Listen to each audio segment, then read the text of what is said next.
So relying only on the thinking mind is like being confined into a small bubble. And why to be confined into this small bubble where there is a much larger bubble that we could be confined into? And that bigger bubble includes everything. When we can realize the mind that does not discriminate, that is an experience of Prajna Paramita. I will refresh your memory about Prajna Paramita, although I know I don't have to. You know, Prajna Paramita. I like quoting the words of Lama Soltima Leone. It is in the Mahayana tradition that we first hear about the sacred feminine in the form of Prajna Paramita. Prajna Paramita is the teaching on the discovery of the nature of emptiness, which at some point became connected to the feminine. Early on, Prajna Paramita was associated with wisdom and the epithet Mother of all the Buddhas. Prajna Paramita is known as the first female Buddha, but actually, Prajna Paramita is not really male or female. She is hermaphroditic, or the feminine before it splits into masculine and feminine. However, she's identified with the feminine because Prajna Paramita is the state that gives birth to enlightenment. So to go to this mysterious source of Prajna Paramita frees us from all entanglements. So this is easy said, but it had taken me a whole life, long life of practice to realize this in all its depth.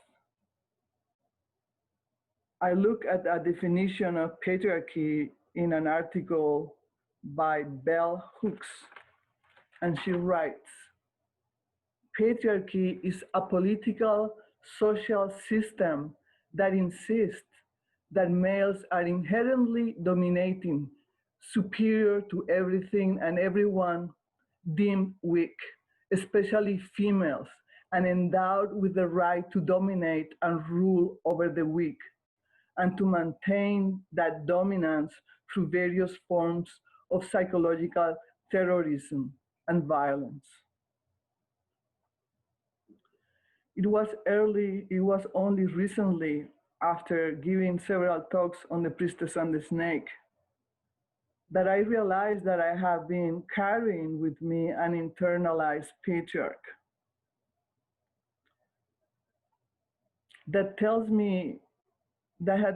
me through my whole life, not only that I was not good enough, or not only that I'm not good enough, but also that I will never be good enough.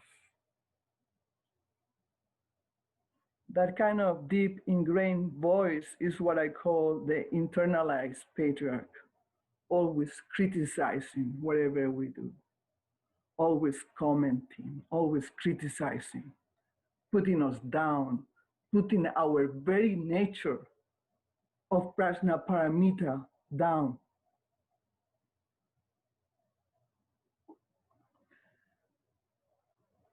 As I have given talks on the sacred feminine, which I said is really hermaphroditic, like Prajna Paramita, I'm opening to a feminine, as a feminine vision of creation that is benevolent, that is all accepting.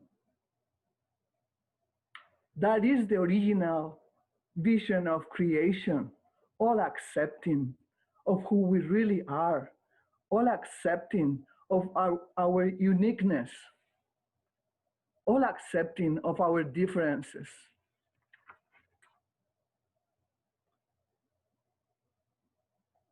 And as I give talks on the sacred feminine, things move through my body, blockages dissolve. And that old patriarchal system of not being good enough as I am has broken up into pieces. I can only say, hallelujah. Every morning now I wake up to a new reality that is soft, benign, and all accepting, where we are totally accepted as we are. We are valued for our uniqueness, which is very much needed in the world at this time.